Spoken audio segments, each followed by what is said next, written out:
"Get out of here! I didn't invite you!" Chloe's scream filled my living room. I was standing, my hand on the back of the chair, in front of the table I had prepared since 5 in the morning. It was her birthday. The candles were lit, the dishes were steaming. Everything smelled like the green chili enchiladas she loved so much. But when I tried to sit down, she looked at me as if I were a stranger in my own house. "What are you doing?" she asked me with that cold voice I already knew. "Nobody called you. This is my party." I looked at my son, Dan. He was sitting next to her, his eyes glued to his plate. He said nothing. The other guests fell silent, a dense silence that spread throughout the room. I was still standing, wearing my apron, with 14 hours of work weighing down my shoulders. It wasn't the first time Chloe had pushed me aside, but this time she had done it in front of everyone, at the table I prepared, in the house that was mine. I let go of the chair back. I took a step back. Chloe spoke again, this time in a sweet tone, addressing her guests. "Please, forgive the interruption. You know how mothers-in-law are, always wanting to be in the middle of everything." There were laughs, and I was still there, feeling the floor open up beneath my feet. I walked toward the door. Each step cost me more than the last. I reached the entryway. I put my hand on the doorknob. The metal was cold, and then I stopped. Something inside me ignited. It wasn't rage, it was something deeper, something that had been dormant for far too long. I closed my eyes. I took a deep breath, and when I opened them, I was no longer the same woman who was about to walk out of her own home with her head down. But to understand what I did in that moment, I need to tell you how I got here. My name is Eleanor Hayes. I am 64 years old, and this is my house. I was born in a small town, a couple of hours from the city. We were 7 siblings. I was the eldest. By 15, I already knew how to cook, wash, iron, and take care of children. My mother used to say I was born with golden hands. At 18, I met Robert. He was a construction worker. Strong, quiet, hardworking. We got married 3 months later. A year later, Dan was born, my only son. My dark-eyed boy who clung to my finger as if it were the only thing that existed in the world. Robert worked from sunup to sundown. He built houses. He raised walls. We were poor, but we were happy. When Dan was 6 years old, Robert died. It was an accident on the job site, scaffolding that collapsed. And in a matter of hours, the man I had dreamed of growing old with was gone. I was left alone, with a 6-year-old child. No money, no job. I started doing laundry for other people, then ironing, then cooking for parties. I worked 18 hours a day, my hands filled with calluses. But Dan never went hungry. He never missed school. Over time, I saved, dollar after dollar. I kept every coin in a coffee can, and when Dan turned 10, I bought this house. It wasn't big, but it was mine. I painted it myself. I fixed the leaks. I planted flowers in the yard. Every corner of this house holds my sweat, my effort, my entire life. Dan grew up here. We celebrated his birthdays, his graduations. I raised him alone. I raised him well, or so I thought. When Dan turned 35, he met Chloe. She was 32. Long hair, an easy laugh. The first time I saw her, I thought she was pretty, polite, smart. Dan was in love, and I was happy.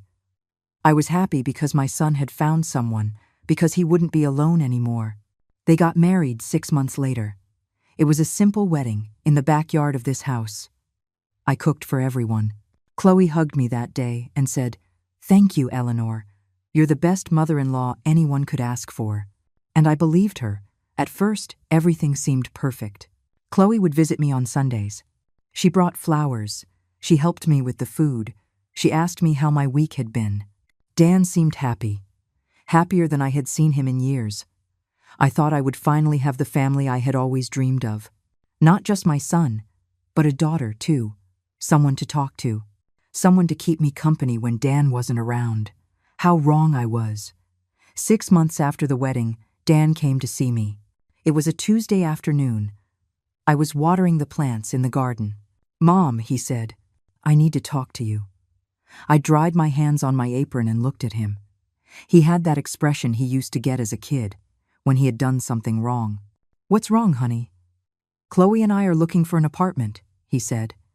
"But the prices are really high, and with my salary, we can barely cover the basics." I nodded.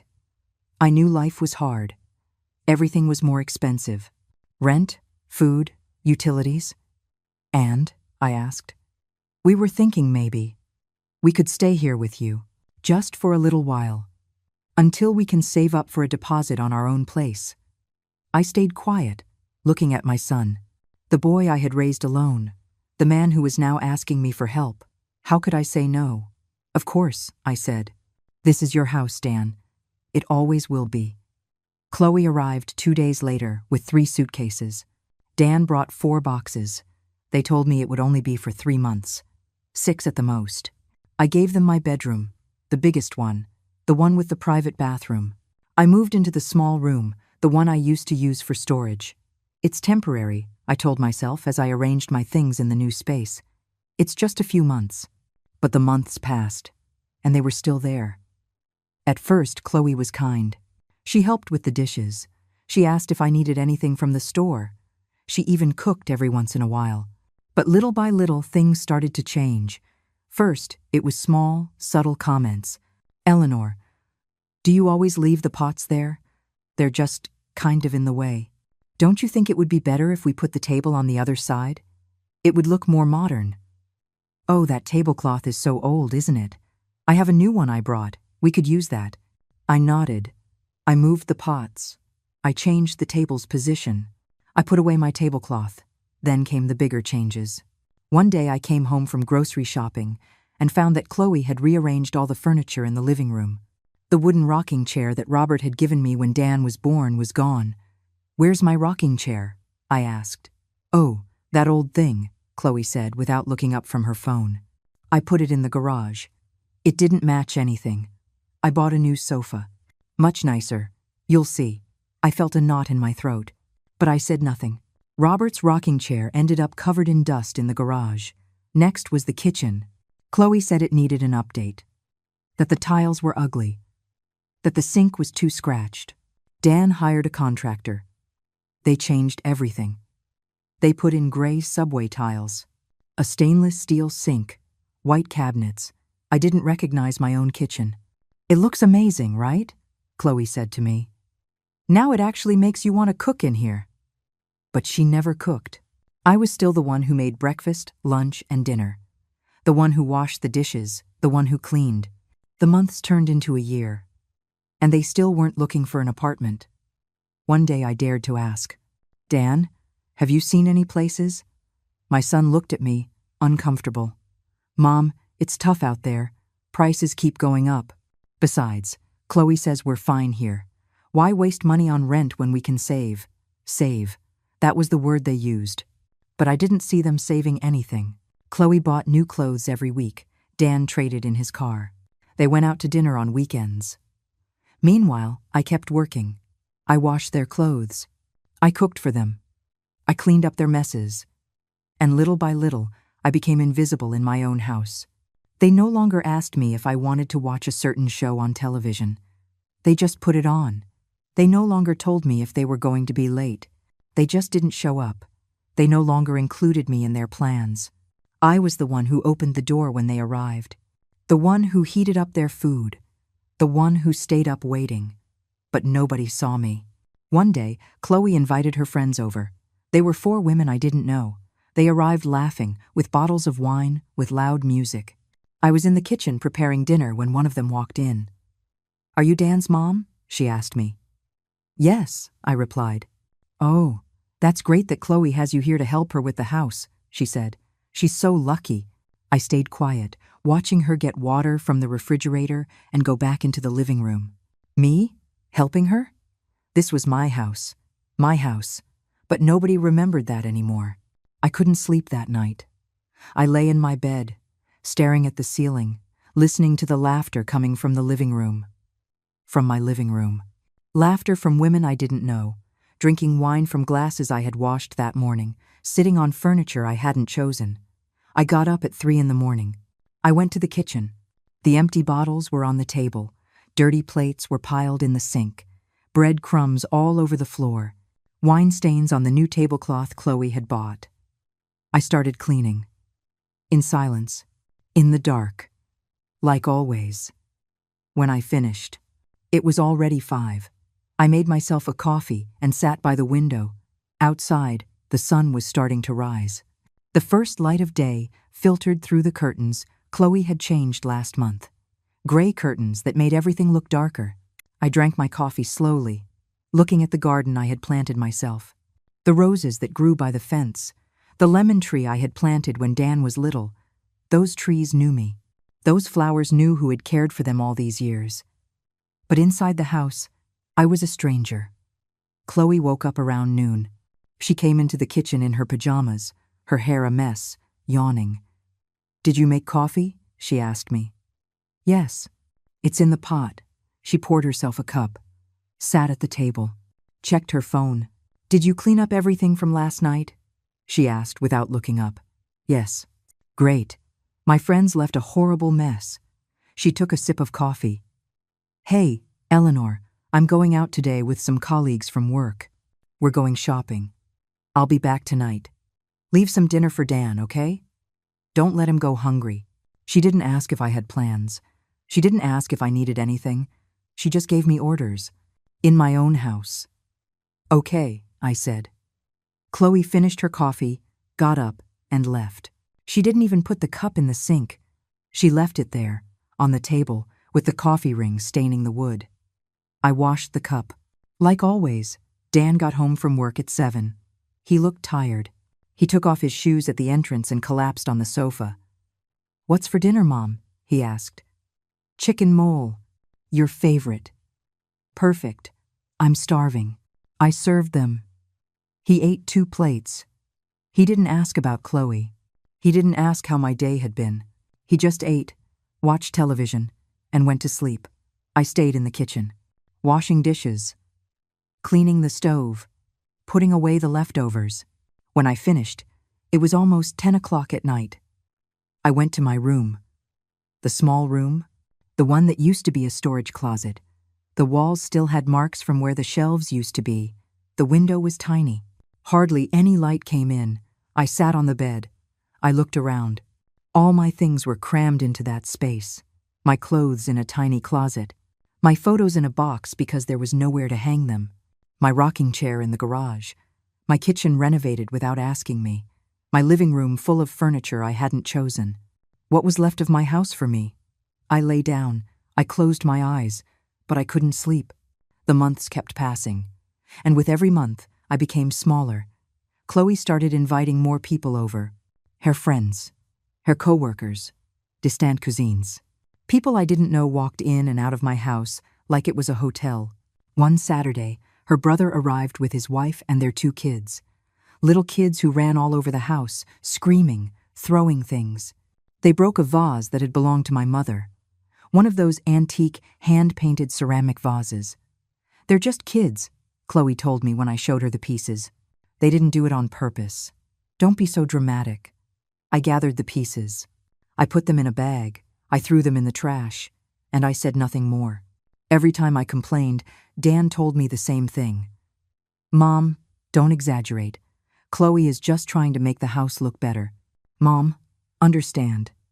She lives here too. She has a right to change things. Mom, don't be so sensitive. It's just furniture. Just furniture. Just walls. Just things." But to me, they weren't just things. They were my life. They were 30 years of memories. It was the home I had built with my own hands, when everyone told me I wouldn't be able to do it alone. And now, they were taking it away from me. Piece by piece. One afternoon, Chloe was talking on the phone with someone. I was in the kitchen washing vegetables. She was in the living room, but she was talking so loud I could hear every word. "Yeah, it's a pain," she was saying. "But it's free. We don't pay rent, we don't pay utilities, we don't pay for anything. I just have to put up with the old woman." She laughed. I know, but Dan says we still don't have enough saved up, so I have to act like everything is fine." The knife fell from my hands. It made a sharp noise against the sink. Chloe didn't notice. She kept talking. She kept laughing. I stood there, hands wet, watching the water run. Is that how she saw me? As something to be put up with? As the price she had to pay for not paying rent? That night, when Dan got home, I tried to talk to him. Son, I need to tell you something. What's wrong, Mom? I think it's time for you to find your own place. It's been over a year. You said it would only be a few months. Dan frowned. Mom, we've talked about this. It's hard out there. But I stopped. I didn't know how to say it without sounding selfish, without sounding like the bitter mother-in-law everyone describes. It's just that this is my house, Dan, and I feel like I don't have any space left. You don't have space. Dan raised his voice. Mom, this house is huge. You have your room. What more do you want? My room was the storage closet, Dan, but it's a room. And besides, we help with the expenses. I pay the water, the electricity, the gas. Without us, how would you pay for all that? I fell silent. He was right. Since they had arrived, I no longer paid the utilities. Dan did. And with my pension, I barely had enough for my personal expenses. Forget it, I said. It's nothing. Mom, don't be like that. I understand it's complicated to live together sometimes. But we're family. And family supports each other. Yes, family supports each other. But who was supporting me? The weeks kept passing. And I kept getting smaller, more invisible. I no longer cooked what I wanted. I cooked what Chloe asked for. I no longer watched my shows on television. I watched what they put on. I no longer invited my friends over. Because Chloe always had people at the house, and there was no room for mine. Sharon, my neighbor, came to visit me from time to time. She was a woman my age, a widow too, who lived alone in the house next door. We had been friends for years. One day she came over for coffee. She sat in the kitchen with me. She looked around. You changed the kitchen? She asked. Chloe changed it. Ah. Sharon took a sip of coffee. And what do you think? I shrugged. It's fine. More modern. Sharon looked at me with those eyes that knew me too well. Eleanor, are you okay? Yes. Why? I don't know. You seem different. Quieter. Sadder. I'm just tired, that's all. Tired of what? You don't work like you used to. It was true. Since Dan and Chloe arrived, I no longer did laundry for others. I no longer cooked for events. They had told me it wasn't necessary anymore, that they supported me, that I could finally rest. But it wasn't rest I felt. It was uselessness. Sharon, have you ever felt like you don't matter anymore? I asked her suddenly. She put her cup down on the table. All the time, she said, ever since I was widowed, ever since my kids left. Sometimes I feel like I'm just here, taking up space, waiting for something to happen. Or for nothing to happen, I nodded. I knew exactly what she meant. But Eleanor, Sharon continued, it's one thing to feel lonely when you're alone. It's another thing entirely to feel lonely when there are people around you. That's worse. Because it means you're surrounded by people who don't see you. Her words stabbed me in the chest. I was surrounded by people who didn't see me. My son lived in my house, but he didn't see me. My daughter-in-law slept under my roof, but she didn't see me.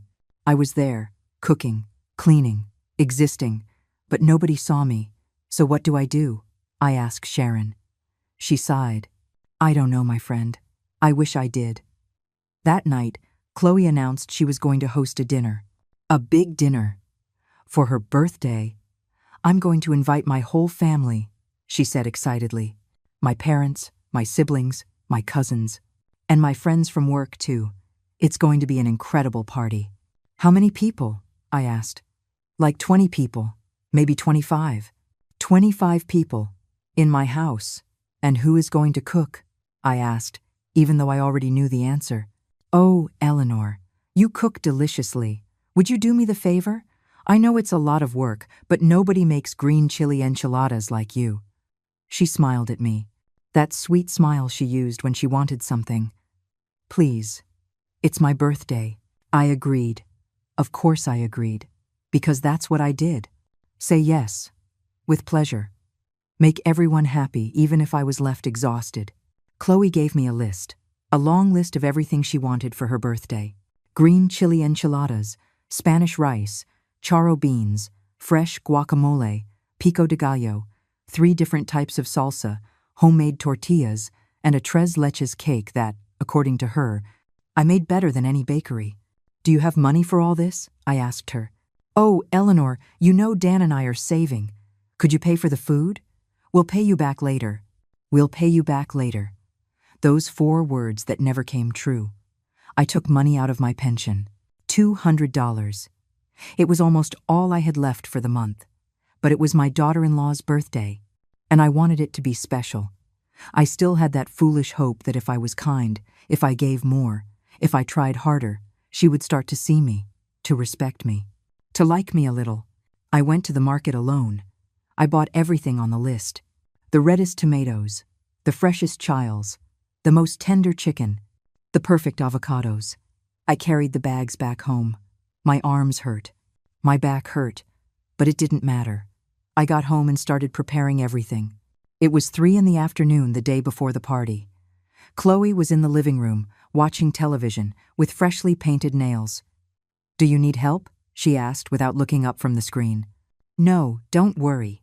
I can manage. Great. I just got my nails done and I don't want to ruin them. I spent the whole afternoon cooking. All night. Chloe went to bed at 11. Dan didn't even come home for dinner. He was working late, he told me in a text. I stayed there, chopping onions, boiling chicken, grinding chiles. My eyes burned. My hands smelled like garlic and cilantro. My feet ached from standing so long. At 2 in the morning, I finished the enchiladas. I put them in the refrigerator. I cleaned the kitchen. And then I started on the cake. The tres leches cake was complicated.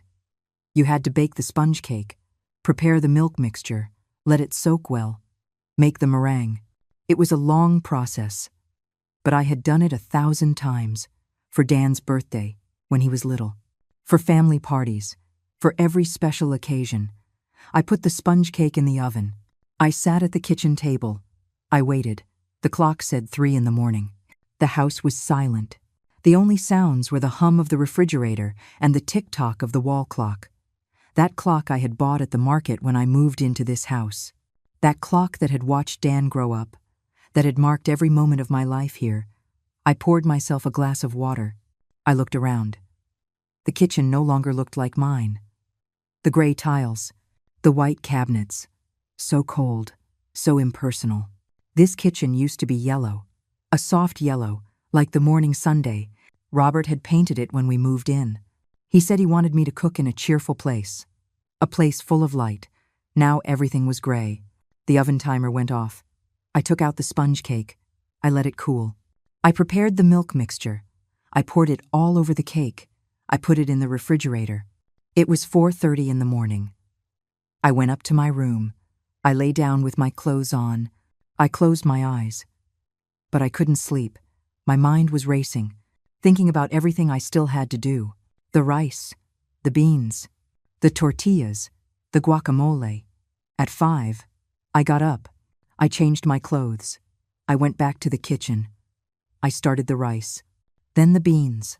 I put on some quiet music on the radio. Old songs I used to listen to with Robert. Songs that reminded me of simpler times. At 8 in the morning, Dan came down for breakfast. Good morning, Mom. You've been up for a long time. A little while. He poured himself coffee, sat at the table, looked at everything I had prepared. This looks delicious.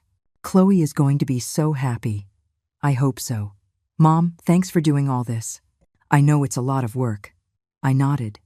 I waited. I waited for him to say something else, to ask me how I felt, to notice the dark circles under my eyes, to see that I had been cooking for almost 15 hours straight. But he just finished his coffee, got up, and went to take a shower. Chloe came down around noon.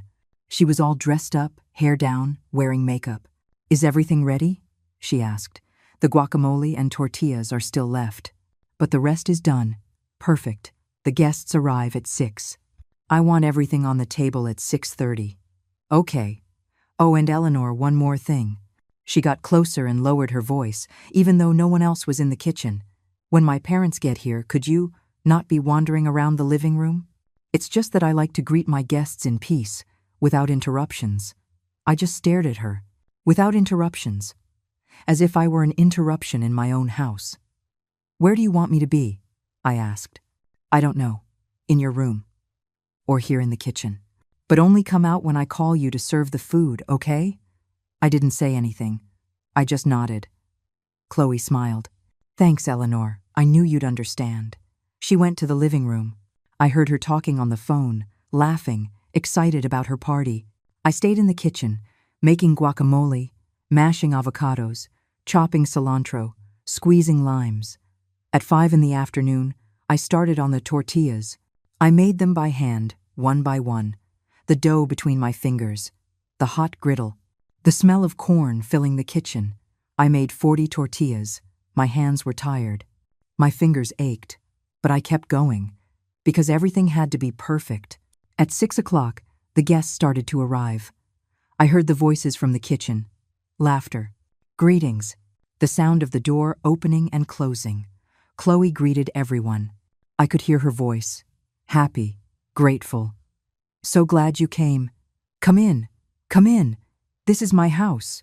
Welcome, my house. Those 2 words pierced my chest like needles. I stayed in the kitchen, finishing the last details, putting everything on platters, garnishing the dishes. At 6:30, Chloe peeked her head through the door. Everything's ready, right? Yes, perfect. Start bringing out the food. I started carrying the platters to the table, one by one. The enchiladas, the rice, the beans, the salsas, the tortillas. Every time I entered the dining room, the guests looked at me as if I were part of the catering staff. No one said hello. No one asked me my name. Chloe was sitting at the head of the table, in my spot, in the spot where I always Saturday, the spot from which I had watched Dan grow up, from where I had shared thousands of meals with Robert, but now it was hers. I finished putting all the food on the table. I went back to the kitchen. I stood there, looking through the pass-through window into the dining room, watching them eat, watching them laugh, watching them enjoy the food I had prepared with my own hands. Dan was sitting next to Chloe. He looked happy, happier than I had seen him in months. Chloe raised her glass. I want to make a toast, she said. Everyone quieted down. Thank you for coming to celebrate with me. Thank you for sharing this moment in my house, with my family. My house. My family. I no longer existed. The guests clapped. They clinked their glasses. They kept eating. I stayed in the kitchen, sitting on a small stool by the sink, staring at the floor. The tears wanted to come out, but I held them back. I wasn't going to cry. I wasn't going to give them that satisfaction. Half an hour passed. The plates were almost empty. Chloe came back to the kitchen. You can bring out the cake now, she said. I got the cake from the refrigerator. It was beautiful, perfect, with the white, fluffy meringue. Chloe had bought candles with the number 32. I put them on the cake. I lit them. I carried the cake to the dining room. Everyone started to sing. The happy birthday song. The song I sang to Dan every birthday when he was little. But now they were singing it for her. I put the cake in front of Chloe. She smiled, closed her eyes, made a wish. She blew out the candles. Everyone clapped. Cut it, someone shouted. Chloe took the knife. She cut the first piece. She tried it. It's delicious, she said. Eleanor, you did an incredible job. Everyone turned to look at me, as if they were just noticing I was there. Thank you, I said softly. Serve everyone, will you? Chloe told me. I started cutting the cake, serving the plates, passing them out one by one. No one thanked me. They just took their plates and kept talking. When I finished, I counted the remaining pieces. There were 6 left, 1 for each person at the table. Just enough. I had made the perfect cake. I had calculated the portions exactly, but I hadn't set aside a slice for myself. I went back to the kitchen. I sat down. I listened to the laughter, the conversations, the sound of forks against plates. I felt empty as the plates they were filling. 2 hours passed. The guests were still there, eating, drinking, laughing. I washed all the dirty dishes that were piling up. I cleaned the splatters on the stove. I put away the leftover food. At 10 o'clock at night, I decided it was enough. I was tired, exhausted. I wanted to go to my room, lie down, disappear. But before I left, I wanted to sit, just for a moment, at my own table, in my own house. I left the kitchen. I walked to the dining room. Everyone was still there. There was one empty chair, just one. At the end of the table, I approached it. I put my hand on the back. I was going to sit down, just for a moment, just to feel like I still belonged somewhere. And then I heard her voice. "Get out of here. I didn't invite you." Chloe's scream filled the dining room. Everyone went silent. All eyes were fixed on me. I froze, my hand still on the back of the chair, my heart pounding in my chest. Chloe was looking at me with fury, with contempt, like I was trash. "What are you doing?" she asked me in a cold voice. "This is my party. I decide who comes and who doesn't, and you are not invited." I felt the floor move beneath my feet. The voices around me became a distant buzz. I could see the guests' mouths moving, but I heard nothing, only the sound of my own heart thumping in my ears. I looked at Dan. He was sitting there, his fork halfway between his plate and his mouth, completely frozen. His eyes met mine for a second, just 1 second, and then he looked down. He looked down as if he couldn't hold my gaze, as if seeing me hurt him. Or, even worse, as if seeing me embarrassed him. I waited. I waited for him to say something, to stand up, to tell his wife that this was my house, that I had cooked every dish they were eating, that I had spent $200 of my pension, that I had been working for 18 hours to make this party perfect. But he said nothing. Chloe kept staring at me with those cold eyes, waiting, enjoying the moment, savoring my humiliation as if it were part of the dessert. One of her friends, a woman with short hair who had arrived with a bottle of wine, cleared her throat uncomfortably. She looked down at her plate. Another guest, an older man who must have been Chloe's father, picked up his glass and drank slowly, avoiding my eyes. No one said anything. No one defended me. They didn't even look at me with compassion, just with discomfort, as if I were the one doing something wrong, as if I were the one who had ruined the party. I let go of the chair back. My fingers were shaking. My whole body was shaking. But not from fear, not from sadness. Something deeper was waking up inside me. Something that had been dormant for far too long. I took a step back. Then another. The sound of my shoes on the hardwood floor echoed in the absolute silence that had fallen over the dining room. Chloe smiled. A small, almost imperceptible smile. But I saw it. I saw it perfectly. It was the smile of someone who has just won, of someone who knows they have all the power. She turned to her guests, and her expression changed completely. Now it was sweet, understanding, almost pitying. "Please, forgive this awkward moment," she said in a soft voice. "You know how older people can get. Sometimes they get confused. They lose track of things a bit. My mother-in-law is a wonderful woman, really, but lately she's been a little disoriented. The poor thing. There are days when it seems like she doesn't quite understand where she is or what's happening around her." The words fell on me like stones, each one heavier than the last. Disoriented, confused. The poor thing. She was telling everyone that I was losing my mind, that I was a senile old woman who didn't understand things. And the worst part is that some of them nodded. They nodded with that expression of false sympathy that people put on when they talk about someone who is no longer all there. "It must be hard for you," said one of the guests, a young woman with big earrings. "Taking care of someone who's losing their memory. What a heavy burden." "It's complicated," Chloe replied with a dramatic sigh. "But she's family. You do what you have to do. Even if it's exhausting sometimes. There are days I have to repeat things to her 5 or 6 times. And other times she gets stubborn, insists on things that aren't true. But well, it's part of the process. They say it's normal at this age." I stood there, listening to them talk about me as if I weren't present, as if I were a piece of furniture, an object with no feelings, no dignity. Dan still wasn't looking at me. His eyes were still glued to his plate, pushing the crumbs of cake from one side to the other with his fork. I walked to the kitchen. Each step took an enormous effort. My legs felt heavy, as if I were walking through water, as if my whole body were fighting against an invisible current that wanted to drag me down. I reached the kitchen. I leaned against the sink. My hands were shaking so much I had to grip the edge to keep from falling. I closed my eyes. I breathed deep. The air came in ragged, painful gasps. Behind me, in the dining room, the conversations had resumed. They had already forgotten about me. They had already moved on to another topic. I heard laughter. I heard the clinking of glasses. Everything had returned to normal, as if nothing had happened, as if I didn't matter. I turned on the faucet. I let the water run over my hands. It was cold, so cold it hurt. But I liked that pain.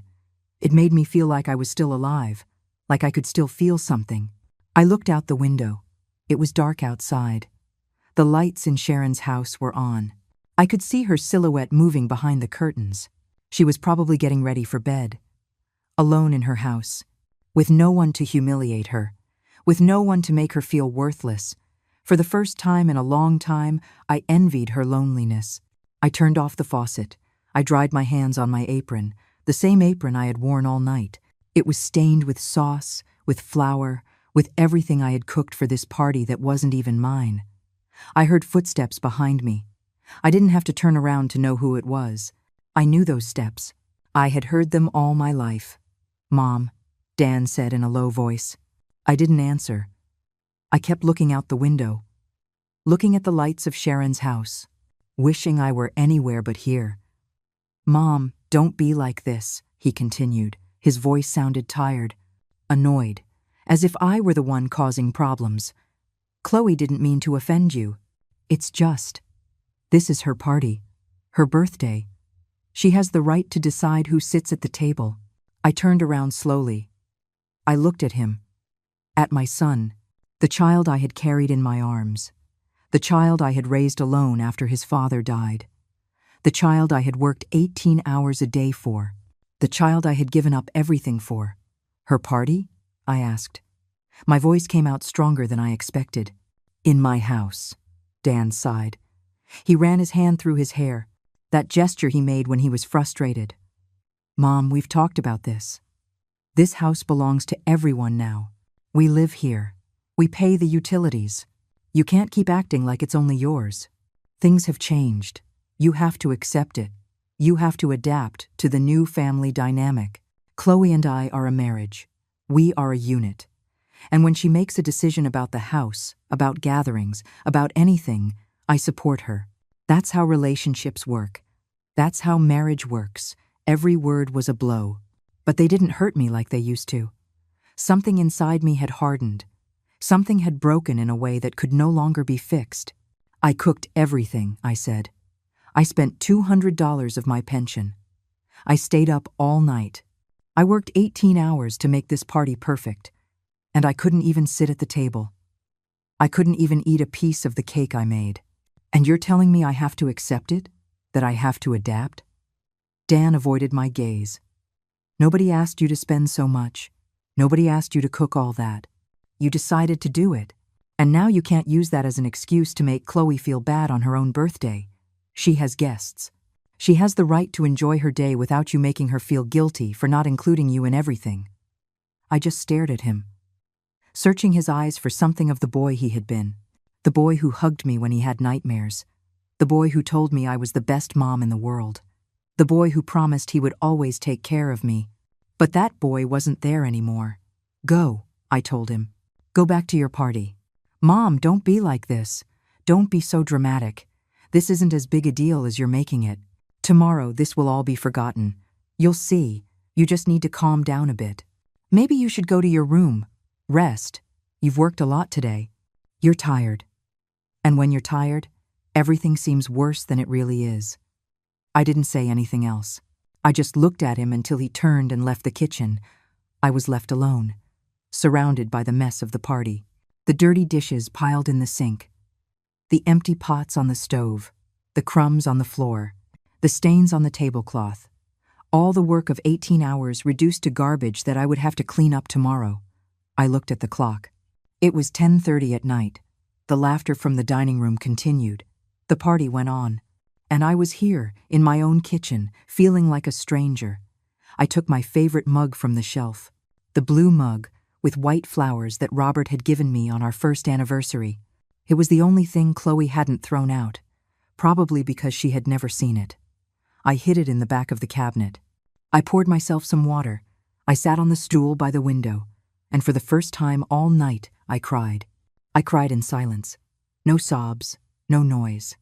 Just tears that fell onto my lap and got lost in the fabric of my apron. The days after the party were strange. Everyone acted as if nothing had happened. As if that night had never existed. Chloe spoke to me normally. She asked me to cook, to wash, to clean. Dan came home from work and gave me a kiss on the forehead, just like always. No one mentioned what had happened. No one apologized. And I didn't say anything either. I continued with my routine. I got up early. I made breakfast. I cleaned the house. I made lunch. I did the laundry, like always. But something had changed inside me. Something had broken that night, and I didn't know if it could ever be put back together. A week after the party, Chloe came home with news. "Eleanor, I have to tell you something," she told me one afternoon while I was folding laundry in the living room. "My parents are coming to stay with us for a few days. My mom needs a medical treatment in the city, and they'll be here for about 2 weeks. I'm going to give them your room. It has the perfect amount of space, and it's close to the bathroom. You can sleep on the sofa. Or if you prefer, you can put a mattress in the laundry room, whatever is more comfortable for you." I stood there with a towel in my hands, staring at her, processing what she had just said.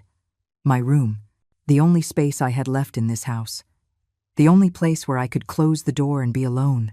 And now they were taking it from me. "When do they arrive?" I asked. "The day after tomorrow. So I need you to get all your things out today or tomorrow. I'm going to clean the room well and change the sheets. I want it to be perfect for them.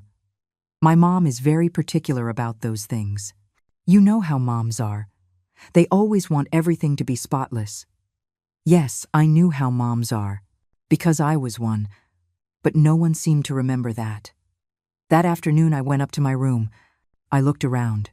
The small bed where I had slept for the last year, the narrow closet that barely fit my clothes, the small window that looked out onto the backyard. It wasn't much, but it was mine. I started taking my things out.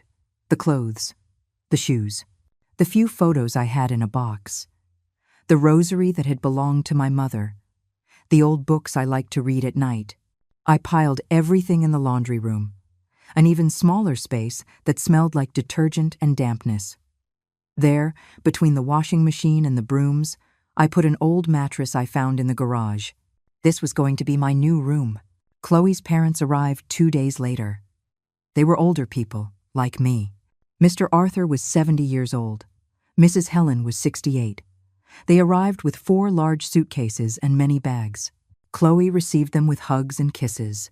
She settled them into my old room. She made them tea. She put on music. She treated them like royalty. I greeted them from the kitchen. I introduced myself. They barely looked at me. A nod of the head, a forced smile, and nothing more. That night, Chloe cooked. For the first time in months, she cooked. She made roasted chicken with potatoes. Nothing special, but she did it for her parents.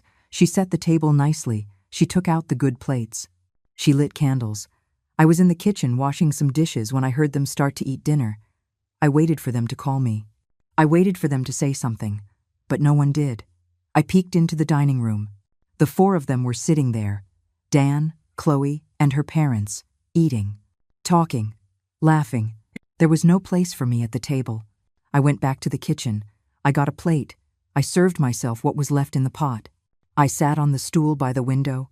I ate alone, in silence, looking at the darkness outside. The following days were the same. I cooked breakfast. I cleaned. I washed everyone's clothes, including Chloe's parents. But at mealtime, they sat together, the 4 of them, like a family. And I ate later, alone, with the leftovers. One morning, Mrs. Helen came into the kitchen while I was preparing lunch. "Excuse me," she said. "Could you wash this blouse by hand? It's delicate. I don't want it to get ruined in the washer. And when you iron it, please be careful. It's silk. It needs to be ironed on low heat." I just stared at her. She was giving me orders. In my house. As if I were the maid. "Of course," I said. "Thank you. Oh, and one more thing. Could you make vegetable soup for lunch?" Arthur really likes soup, but not with too much salt. He has high blood pressure. You have to watch those things when you cook for older people. We can't just eat anything at our age. I nodded. She left the kitchen. I stood there, with the silk blouse in my hands. Older people. As if she and I weren't almost the same age. As if I didn't know what it's like to take care of one's health. As if I were different. Inferior. That afternoon, while I was washing her blouse by hand, I heard voices in the living room. I got a little closer. I didn't want to eavesdrop, but the voices were loud. It was Mr. Arthur talking to Dan. "Your mom seems like a hard-working woman," he was saying. "You can tell she knows how to run a house. Chloe told us she takes care of everything. It must be a relief for you to have that help. Hiring someone full-time to cook and clean would be so expensive. You must be saving a ton of money this way." There was a silence. I waited for Dan to say something, to clarify, to explain that I wasn't the help, that I was his mother, that this was my house. But the only thing I heard was his uncomfortable laugh. "Yeah, she's really useful to have around," Dan said. Useful. That word just hung in the air. Useful. I moved away from the living room. I went back to the kitchen. I finished washing the blouse. I hung it up to dry. I started chopping the vegetables for the soup. My hands were shaking. The knife was slipping. I had to stop, breathe, tell myself that nothing was wrong, that everything was fine. But it wasn't fine. Nothing was fine. Chloe's parents stayed for the full 2 weeks. And in those 2 weeks, I ceased to exist as a person. I became a ghost. A shadow that cooked, cleaned, and washed but had no voice, had no opinion, had no place at the table. I slept in the laundry room, on that old mattress on the concrete floor. The smell of detergent gave me a headache. The noise from the pipes wouldn't let me sleep. I would wake up at 5 in the morning because someone flushed the toilet, and the water rushed through the pipes right next to my head. But I didn't complain.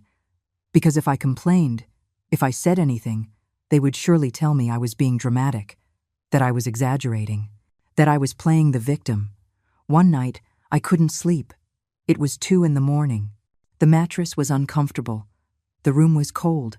I got up. I went to the kitchen. I made myself some tea. I sat by the window, looking at Sharon's house. Her lights were off. She was sleeping, peacefully in her bed. In her house, with no one to make her feel invisible. I drank my tea slowly. The hot liquid comforted me. It was the only thing that made me feel something close to peace. I heard footsteps. I turned around. It was Dan. He was in his pajamas, looking sleepy. "What are you doing up?" he asked. I couldn't sleep. He poured himself a glass of water. He sat down across from me. "Mom, I need to talk to you," he said. His tone was serious. "Chloe and I have been thinking. This living all together, it's getting complicated. There are too many people in the house, too much going on. And you look tired, stressed. Maybe it would be better if you found a quieter place. A small apartment. Just for you, where you can be at peace." I looked at him, not understanding. "Are you asking me to leave my house?" I asked. "It's not that, Mom. Don't look at it that way. We just think you might be better off in your own place, where you don't have to be taking care of us, where you can rest. You've worked hard your whole life. You deserve some peace. We would help you with the rent. We'd give you something every month. We're not going to abandon you. But here, with so many people, with so many responsibilities, you're getting worn out." I left my cup on the table. My hands were shaking so much I was afraid I'd drop it. "This is my house, Dan," I said. "I bought it. I paid for it. I built it up when no one helped me. After your father died, when everyone said I wouldn't make it alone. This house is mine. I know, Mom, and nobody is saying otherwise. But things have changed. There are more of us now, and the house feels small. Chloe needs space. Her parents visit often. We're going to have visitors more frequently. And you can't keep sleeping in the laundry room. That's not fair to you. That's why we think the best thing would be for you to have your own place. A place where you can be happy. Where you don't have to be doing things for everyone else all the time. I fell silent, looking at him, searching for any sign that he was joking, that this was a nightmare and I was going to wake up. But it wasn't a nightmare. It was real. My son was asking me to leave my own home. I'm not leaving, I said finally. This is my house, and I'm staying. Tensaihu. Mom, don't be stubborn. Think about it. Really think about it. What future do you have here? Are you going to keep cooking and cleaning for everyone? Are you going to keep sleeping in a laundry room? Are you going to keep being invisible? Because that's what you are now. Invisible. And it's nobody's fault. It's just that the dynamics changed. Life changed. And you have to adapt, or you're going to keep suffering. I stood up. I couldn't listen anymore. I'm going to bed, I said.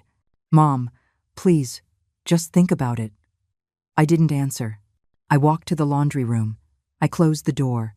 I lay down on the old mattress. And I cried. The next few days were the darkest of my life. I woke up every morning not knowing why. I cooked without enthusiasm. I cleaned on autopilot. I did everything like a robot. Without thinking. Without feeling. Dan and Chloe started to pressure me more. They left brochures for rental apartments on the kitchen table. They talked loudly about how nice it would be for me to have my own space. How quiet. How comfortable. As if they were doing me a favor. One afternoon, I was washing dishes when I heard the door. It was Sharon. I hadn't seen her in weeks. Chloe had made it clear that visitors had to call first. That people couldn't just show up like that. But Sharon knocked on the door and walked in just like she always had. Eleanor, she called from the entryway. I came out of the kitchen. My apron was wet. My hands were red from scrubbing. Sharon, I said. And seeing her, I felt something inside me break. The tears started streaming out, and I couldn't stop them. Sharon came closer. She hugged me, and I collapsed in her arms like a child. What is going on here? She asked me. I haven't seen you in weeks. I've knocked several times and no one answered. I called you and you didn't pick up. I was worried. I couldn't speak. I just cried. Sharon led me to the kitchen. She sat me down. She sat across from me. Tell me everything, she said, and I told her. I told her about the party, about the humiliation, about the laundry room, about Chloe's parents, about Dan asking me to leave. I told her everything while the tears wouldn't stop falling. Sharon listened to me in silence. Her face grew harder with every word. When I finished, she took my hands in hers. Eleanor, this is not right, she said. This is abuse. Don't you see it? They are mistreating you in your own home. They are making you believe that you are the problem. But you're not. They are the problem. And you have to do something before they take everything from you. Before they take away even your dignity. What can I do? I asked her. He's my son, Sharon. He's all I have. No. Eleanor, you have more than that. You have this house. You have your life. You have your worth. And if your son can't see that, then he's the one who lost you. Not the other way around. You have to defend yourself. You have to set boundaries.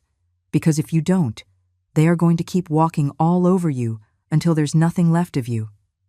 Her words stuck in my chest. She was right. I knew it. But it was easier said than done. I don't know if I can, I said. Yes, you can. I know you, Eleanor. You raised a son alone. You built this house with your own hands.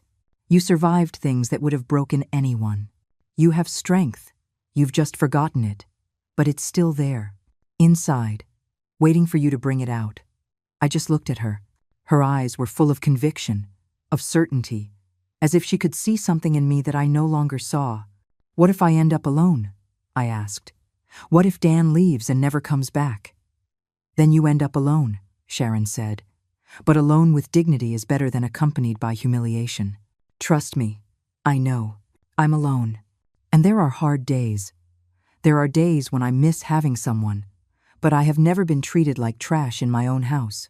I have never been made to feel worthless, and that, Eleanor, that is priceless. That night I couldn't sleep. Sharon's words spun in my head, over and over. She was right. I knew it. But the fear was stronger. The fear of being alone. The fear of losing Dan. The fear of having no one. But there was another fear. A deeper fear. The fear of continuing to live like this. Like a ghost. Like someone who only exists to serve. To please. To disappear. What kind of life was that? The next morning, I woke up different. I didn't know what I was going to do, but I knew something had to change. I made breakfast like always. But when Dan and Chloe came down, I didn't serve them. I put the food on the table and I sat down. For the first time in months, I sat at the table with them. Chloe looked at me, surprised. "What are you doing?" she asked. "I'm going to eat breakfast," I said. "But you already ate, didn't you? You always eat before us. Today I want to eat breakfast with you." There was an uncomfortable silence. Dan looked at his plate. Chloe frowned. But they didn't say anything. They served themselves. They ate. Me too. It was a silent breakfast. Tense. But I was there. At my table. In my house. After breakfast, Chloe left for work. Dan too. I was left alone. I looked at the house. I looked at everything they had taken from me. And something inside me began to wake up. I went to the garage. I looked for my rocking chair, the one Robert had given me. It was covered in dust. I cleaned it. I carried it to the living room. I put it where it had always been. Chloe could have her new sofa, but my rocking chair was going to be there too. I went to my old room. The one Chloe's parents had used. I knocked on the door. Mrs. Helen opened it. "Yes?" she said. "Excuse me, ma'am. Your 2 weeks are up. I need you to vacate the room. Today." She just stared at me, surprised. "What did you say?" "This is my room. You came for 2 weeks. They're over. I need you to leave or find another place to sleep. But I am moving back into my room today. And does Chloe know about this? This is my house. I don't need her permission." I closed the door. I walked away. My heart was pounding. My hands were shaking. But I had done it. I had set a boundary. When Chloe got home that afternoon, she was furious. "How dare you?" she yelled at me. "How dare you kick my parents out?" I didn't kick them out. I asked for my room back. They can stay. But not in my room. "This isn't just your house, Eleanor. We all live here." I just looked at her. And for the first time, I didn't look away. "You're right," I said. "We all live here, but this house is mine. And I also have the right to have my own space, to sit at my own table, to exist. And if you don't like it, you know where the door is." Chloe was speechless. Dan, too. Neither of them expected that from me. That night, I slept in my room, in my bed, for the first time in weeks. And even though the silence in the house was tense, even though I knew this was just the beginning, I felt different. I felt alive. The days that followed were a quiet war. Chloe wouldn't speak to me. When I entered a room, she left. Dan tried to mediate, but I didn't listen to him anymore. I had found something I thought was lost. My voice, my dignity, and I wasn't going to let it go again. Chloe's parents left the next day. They left angry, without saying goodbye, muttering things I couldn't quite hear, and I didn't care. Chloe started cooking her own meals, washing her own clothes, as if she wanted to prove she didn't need me, and I let her. I cooked for myself. I cleaned only my things. I took care of my space. The house felt divided, but at least I wasn't invisible anymore. One night, 2 weeks later, Chloe came up with an idea. "Eleanor, we need to talk," she said. Dan was by her side. They both looked serious. "We've thought a lot about this situation, about how to make it work for everyone, and we think the best solution is for you to sell the house, that we sell it. And with that money, everyone buys something. You buy yourself a small apartment, we buy ours, and everyone is happy. That way there are no more conflicts, no more problems. Everyone in their own space." I just stared at her. Then I looked at Dan, waiting for him to say something, to say it was crazy, that this was my house and no one was going to sell it. But Dan just nodded. "It makes sense, Mom," he said. "Think about it. With what this house is worth, you'd have enough to buy yourself something nice, something just for you, and we could also start over, with no debt, no pressure. It would be the best for everyone. A win-win solution." "No," I said. The word came out firm, clear, without a doubt. "Mom, be reasonable. You can't be this selfish. Think about us, too, about our future. We want to start a family, have kids, and we can't do it here. Not like this. We need our own space. And you do too. This would be good for you. For everyone. You just have to sign the papers, and that's it. Everything is fixed. Everyone is happy. This house is not for sale," I said. "It's the only thing I have left of your father. It's the only thing I built with my own hands. I am not going to sell it. Ever." Chloe took a step forward. Her face was red with rage. "You know what, Eleanor? I am sick of you. I am sick of your drama, of your victim complex, of your attitude. You reach your 60s, and you think the world owes you something. That we all have to be thanking you for what you did 30 years ago. Well, no. That's over. That time is gone. Now we are the ones who work, the ones who pay the bills, the ones who keep this house standing. And you just get in the way. You just take up space. You just make our lives impossible with your bitter old woman whims." Every word was a slap. But they didn't hurt me like before, because now I saw them clearly. I saw the truth behind each one. "If I bother you so much," I said calmly, "you know where the door is. No one forced you to stay. No one is holding you here. This is my house. And if you don't like it, you can leave." "But I'm staying." Chloe laughed, a bitter laugh. "Your house? Please. This house isn't yours anymore. You don't pay for anything. We pay for everything. The electricity, the water, the gas, the internet, everything. You just live here for free. So don't come acting like the owner when you haven't contributed anything in months. If it weren't for us, they would have cut off all your utilities by now. You'd be living in the dark, without water, without anything. So a little gratitude wouldn't kill you." Dan said nothing. He just stared at the floor, letting his wife destroy me with words, without defending me, without protecting me. "Tomorrow," Chloe continued, "I'm bringing a real estate agent. He's going to appraise the house. He's going to see what it's worth. And we are going to start the sale process, with or without your permission. Because legally, if Dan lives here, he has rights too. So either you cooperate and this gets done the easy way, or we do it the hard way. But it's going to get done, one way or another." She turned and left. Dan looked at me for a moment. There was something in his eyes, something like guilt, but it wasn't enough to make him speak, to make him defend me. He followed her. I was left alone in the living room, surrounded by silence, surrounded by the walls I had painted myself, the floor I had cleaned 1,000 times myself, the memories of a lifetime. I wasn't going to let them take this from me. I wasn't going to allow it. That night I called Sharon. I told her everything. She was there in 20 minutes.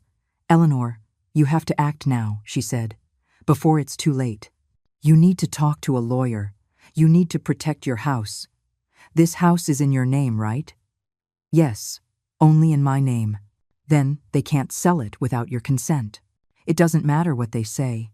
It doesn't matter that they pay the utilities. The house is yours. But you have to be sure. You have to get everything in order before they try something. There are people who forge signatures, people who do horrible things for money, and from what you're telling me, Chloe is capable of anything." She was right. I knew it. The next day, while Chloe and Dan were at work, I went out. I went downtown. I found a lawyer. I told him my situation. He explained my rights. He told me the house was mine, that no one could force me to sell it, that no one could kick me out. He helped me prepare documents to protect my property. When I got home, I felt different, stronger, more secure. That afternoon, just as she had said, Chloe arrived with a man, a real estate agent. He had his briefcase. his professional smile. "Eleanor, this is Mr. Gaines," Chloe said. "He's going to look at the house. He's going to take pictures. He's going to do the appraisal." "No," I said. "He's not going to do any of that. Because this house is not for sale." "Mom, don't start," Dan said. "We already talked about this, and I already said no. This house is mine. Mine alone, and it is not for sale. Mr. Gaines, I appreciate you coming, but it won't be necessary. You can leave." The man looked at Chloe, then at Dan, confused. "The house isn't in your names?" he asked. "It's in her name," Chloe admitted through gritted teeth. "But she's in agreement. It's just that she gets a little confused sometimes. She's older. You know how it is." "I am not confused," I said firmly. "I am perfectly lucid, and I am telling you that this house is not for sale. Not now. Not ever. So you can leave." Mr. Gaines looked at his briefcase. He cleared his throat. "Well, if the owner doesn't agree, I can't do anything. I'm sorry. I can't work on a property without the owner's consent. It's illegal. So I think it's best if I go. You all need to resolve this among yourselves first." He left. Chloe was furious. Her eyes were shooting fire. "What did you do?" she asked me. "I protected what's mine. This isn't going to end here, Eleanor. I swear to you, you are going to regret this. You are going to see what it's like to be left alone, with no one, with nothing, because that's what's going to happen. Dan and I are going to leave, and you're going to be left here, alone, in this empty house, without family, without anyone to visit you, without anyone who loves you. Is that what you want? To die alone?" I looked her in the eyes. "Without fear, without doubt. If it means keeping my dignity," I said. "Then yes, I'd rather die alone." The weeks that followed were the most tense of my life. Dan and Chloe stopped speaking to me completely. They came in and out of the house as if I didn't exist. They ate out. They came home late. They locked themselves in their room. The house was full of people, but I had never felt so alone. But it was a different kind of loneliness. It wasn't the loneliness of feeling invisible. It was the loneliness of having chosen myself. And that, in some strange way, gave me peace. Sharon came to visit me every day. We drank coffee. We talked. She reminded me that I had done the right thing, that I had the right to defend what was mine. One night, 3 weeks after all this, I heard Dan and Chloe arguing in their room. The walls were thin. I could hear every word. "I can't take it anymore," Chloe was saying. "I can't live like this, with her here, looking at us, judging us, as if we're the bad guys. When all we've done is try to build a life. She's the one ruining everything with her stubbornness, with her selfishness. I need you to make a decision, Dan. It's her or me. Because I can't go on like this. I am not going to keep living in a house where I'm not welcome, where I'm treated like an intruder." "Chloe, she's my mother," Dan said. His voice sounded tired, defeated. "And I'm your wife. What am I to you? Don't I matter? Doesn't my happiness count? We've been living here for years. Years of putting up with it. Years of waiting for her to come to her senses. But she's not going to. She's going to keep clinging to this house until she dies. And in the meantime, what? We just stay here? Unable to live our lives? Unable to have kids because we don't have space? Unable to breathe because she's always there, controlling everything?" There was a long silence. "What do you want me to do?" Dan finally asked. "I want you to make a decision. To choose, her or me. Because I can't anymore. I'm leaving, Dan. With or without you. But I'm leaving. I already found an apartment. It's small, but it's ours. Or it will be mine if you decide to stay here with your mother. But I'm leaving. This week. And I need to know if you're coming with me or if you're staying." The silence that followed was worse than any words. The next day, Dan came to talk to me. It was Saturday morning. I was watering the plants in the garden. The same plants I had cared for years. The roses, the lemon tree, everything that had grown with me in this house. "Mom," he said. He looked tired. He had dark circles under his eyes. It was clear he hadn't slept well. "Yes, Chloe and I are leaving. We found an apartment. We're moving out next weekend. I stopped watering. I just looked at him. Okay, I said. Okay? He asked, surprised, as if he expected me to beg him to stay, to cry, to plead. Yes. It's your decision, your life. If you think it's for the best, then it's okay. Dan ran his hand through his hair, that gesture he made when he was nervous. Mom, I don't want things to end like this between us. You're my mother. I love you. But Chloe is my wife, and I have to think about my marriage, about my future. I can't keep living here, not like this. I need to build my own life. Do you understand? Yes, I understand. I'll keep visiting you. I'll call you. It's not like I'm abandoning you. I just need my own space. That's all. I nodded. I knew it was a lie. I knew that once they left, the visits would become less and less frequent, the calls shorter, until one day they would stop coming altogether. I knew it. But I said nothing. It's okay, son, I said. I wish you the best. He came closer and hugged me. It was an awkward hug. Quick, as if he wanted to get it over with. I love you, Mom, he said. I love you too. He left. I went back to watering my plants. The tears were falling, but I didn't stop them. I let them fall onto the soil, onto the roots of the flowers I had cared for so much. The next week was chaos. Dan and Chloe packed all their things, boxes and more boxes. They moved furniture out. The house looked empty, bare. The day they left, Chloe didn't say goodbye. She just got into the moving truck they had rented and left. Dan stayed at the door for a moment. Goodbye, Mom, he said. Goodbye, son. He left. I watched the truck drive down the street until it disappeared around the corner. I stood at the door, looking at the empty street, listening to the silence. Then I closed the door. I turned around. I looked at my house. It was empty, but it was mine. I walked through the living room, through the kitchen, through the rooms. Everything was quiet, but it wasn't a sad silence. It was a clean silence, new. I sat in my rocking chair, the one Robert had given me, the one I had rescued from the garage. I rocked slowly, looking out the window. Sharon knocked on the door an hour later. She brought sweet bread and coffee. How are you? She asked me. Good, I said. And it was true. They left? Yes, they left. And how do you feel? I thought for a moment. How did I feel? Free, I said finally. I feel free. Sharon smiled. She hugged me. You did it, Eleanor. You got your house back. You got your life back. The days passed. Dan didn't call. He didn't come by. Nothing. I continued with my routine. But now it was different. I cooked what I wanted. I watched what I wanted on television. I sat where I wanted. I slept in my bed without worrying about making noise. The house was mine again. 1 month later, I got a call. It was Dan. Mom, I need to talk to you, he said. His voice sounded strained.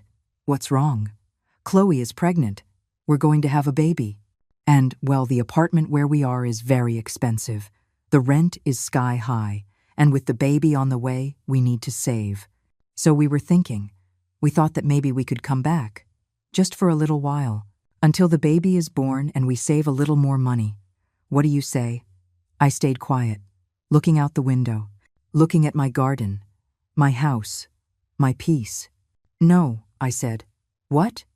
No, Dan, you can't come back. This is my house, my space, and I'm going to protect it. If you need help, find another solution. But not here. You are not going to come back into my life to destroy it again. Mom, it's your grandchild. Don't you care? Of course I care. But I care about myself too. And I learned that I can't help anyone if I'm broken myself. So, no. The answer is no. Dan was silent. I understand, he said finally. I understand. He hung up. And I stayed there, sitting in my rocking chair, in my house, in my life. I knew this was just the beginning, that the hardest part was yet to come, but I was ready. The months that followed were silent. Dan didn't call again. He didn't come to visit. Nothing. It was as if I had ceased to exist for him. And at first, it hurt. It hurt so much that there were nights I woke up crying, thinking of him, of the boy he had been, of all the promises he had made me when he was little. But over time, the pain got smaller, more manageable, because I understood something important. I had lost my son, but I had gotten myself back, and that was worth more than I ever imagined. Sharon kept visiting every day. We drank coffee in the kitchen. We talked about everything, about life, about memories, about plans.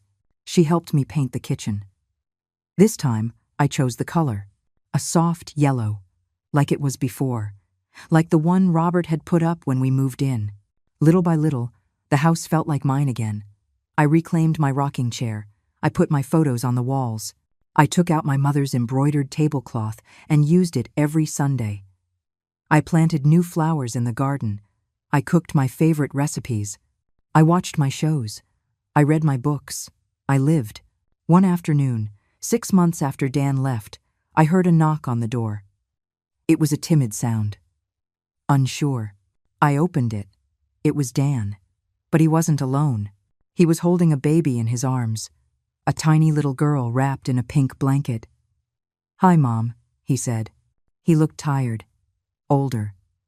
He had deep dark circles, and his clothes were wrinkled. "Hello, Dan. This is Eleanor, my daughter. I named her after you." I looked at the baby. She was beautiful. Her eyes were closed. She was sleeping peacefully in her father's arms. "She's precious," I said. "Can we come in?" he asked. "Just for a moment. I need to talk to you." I let him in. We sat in the living room, him with the baby in his arms, me in my rocking chair. "Chloe and I separated," he said bluntly. "She left 2 weeks ago. She said she couldn't take it anymore. That being a mother was too much. That she needed time for herself. That she wasn't ready. She left and left me alone with the baby. Well, just with me. And I don't know what to do, Mom. I don't know how to take care of her. I don't know how to give her what she needs. I work all day. I don't have anyone to help me. And I thought that maybe you." He stopped. Tears started to fall down his cheeks. "I thought maybe you could help me. I know I have no right to ask you for anything. I know I was a bad son, that I treated you horribly, that I let Chloe humiliate you, that I didn't defend you when I should have. I know all of it, and I'm sorry. I'm so sorry, Mom, but I need your help. This little girl needs her grandmother. And I need my mother." I looked at him, at my son, the man who had broken my heart, the man who had expelled me from my own life. Part of me wanted to say yes. I wanted to take that baby in my arms. I wanted to help. I wanted to be the grandmother, the mother, the one I had always been. But another part of me, the part that had learned to value herself, the part that had fought to get her dignity back, knew that I couldn't go back to that place. "Dan," I said slowly, "that baby is beautiful, and I love her, because she is my granddaughter, because she has my blood, but I can't do what you're asking. I can't go back to being the one who sacrifices, the one who forgets about herself for others. I learned something these past few months. I learned that I matter too, that my life is also valuable, and that I can't help anyone if I'm broken myself. Mom, please, just listen. I'm not saying I don't want to see my granddaughter. I'm not saying I don't want to be part of her life, but it has to be on my terms. With respect, with boundaries. You can visit me. You can bring her. I can watch her for a few hours if you need it, but I am not going to be your lifeline. I am not going to let you come back into my life to destroy it again. If you want me to be here, you have to respect my space, my house, my peace." Dan looked down. He nodded slowly. "I understand," he said. "You're right. About everything. And I'm sorry. I'm truly sorry." "I know," I said, "and I forgive you, because you are my son, and because life is too short to hold grudges. But forgiveness doesn't mean forgetting. It means learning. And I've learned. I've learned that I deserve respect, that I deserve love, that I deserve to exist." Dan stood up. He gave me a kiss on the forehead. "I'm going to do better, Mom. I promise. I hope so." He left, I stayed in my rocking chair, looking out the window, feeling something different in my chest. It wasn't pain, it wasn't sadness, it was peace. The days kept passing. Dan started to visit, once a week. He brought the baby. I held her. I played with her. I rocked her to sleep. But when they left, I went back to my routine, to my life, to my space. Sharon visited me. Other friends from the neighborhood, too. I started going out more, walking in the park, going to the market, living without fear. One night, sitting in my rocking chair, looking at the stars through the window, I thought about everything that had happened. The humiliation, the pain, the fight, the victory. And I understood something. I hadn't won because I had kicked someone out. I hadn't won because I had fought. I had won because I had chosen myself. Because I had learned that loving others doesn't mean you stop loving yourself. Because I had understood that taking care of others doesn't mean neglecting myself. Because I had discovered that my life, my house, my peace were worth just as much as anyone else's. I looked around. My house was silent, but it was a full silence, full of dignity, full of respect, full of self-love. I got up from the rocking chair. I went to the kitchen. I made myself a tea. I sat by the window. Outside, the moon was shining. The stars were twinkling. The night was calm. And so was I. For the first time in years, I felt that I was exactly where I was supposed to be, in my house, in my life, in my peace. I had gotten back everything they had taken from me. But above all, I had gotten myself back. And that was the only thing that really mattered.